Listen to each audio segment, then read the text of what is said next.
1 week at a time welcomes the coach of the Blues, Brett Ratten. How did you find the first break, just sitting back there listening to Rob?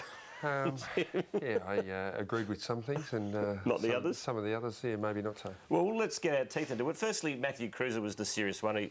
A season-ending knee injury, having the reco. You're not going with the Lars, you're going to go the old-fashioned way. Yeah, the surgeon has recommended that we don't, and being a big man and you know, he's so young, a lot of footy to play, so we've really looked after him, make sure we go through the 10 months off and make sure he gets that right. Of all the players, it's probably the one you can, in some respects, ill afford to lose, isn't it? Yeah, it is. I think his efforts around the stoppages and his ability to follow up as a big man is unbelievable. And what he does for the team, you know, it's hard to replace. But I think that'll give Warnock and Hampson maybe the opportunity to come in. Saw the game on Saturday night, Brett. Why was Cruiser rucking for 1 minute and then off the ground? That's the start of the game. We just want to get Jacobs against, and I think you even called it, Robert, against Sandilands a little bit more early in the game. So we just wanted to sort of throw that at Fremantle, and then we said when you could get close to the boundary, come off in that sort of first 4 minutes, and I think it was about 54 seconds or 57 seconds, he was off the ground, and then Jacobs came on. How do you go as a coach with a young bloke like that? It must be heartbreaking for everyone close to him. I gather you were with his mum and dad last night discussing the grim tidings that had come their way. How did they react?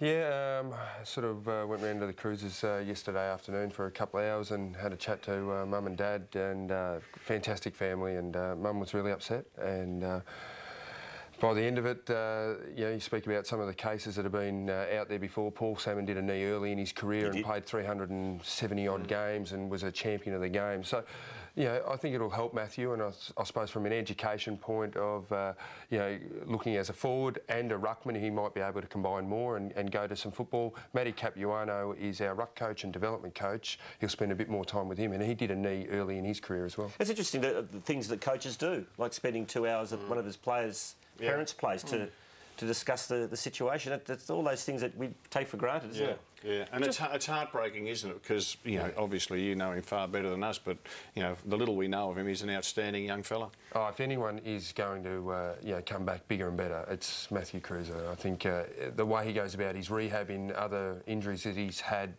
through pre-season, and the way he prepares himself, he's just a gem to coach, and he'll come back really well. The modern-day ruckman, if he's going to be really good, he has to have some X factor, and there are different sorts. There's Sandilands, who has a very big X, and there's Cox, very athletic, Adam Goods. What's Matthew Cruiser's X factor when it all really flowers in the long term?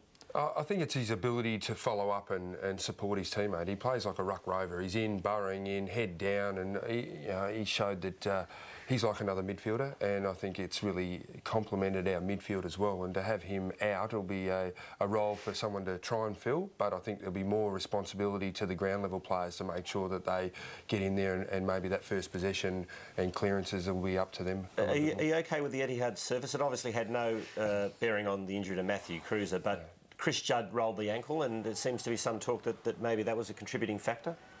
I'm not sure there. I think it might be just the way he's the angle of his body. He sort of got on an angle, and maybe the foot slipped a bit. I think that could happen probably at any surface. Doesn't sound as though he thinks so. There was a report in The Age today suggesting that he may have said privately that he felt a ground which he had praised a week earlier could have been responsible, and yet when it comes to a public discussion, everyone goes a bit quiet on Etihad. Yeah, I haven't spoken to Chris on the matter. The players were away doing clinics today all around Victoria, so we'll catch up tomorrow. But yeah, you probably have a view on it, but I haven't heard anything come out of his mouth. Your view on Adam McPhee's tactics on Chris Judd on Saturday night?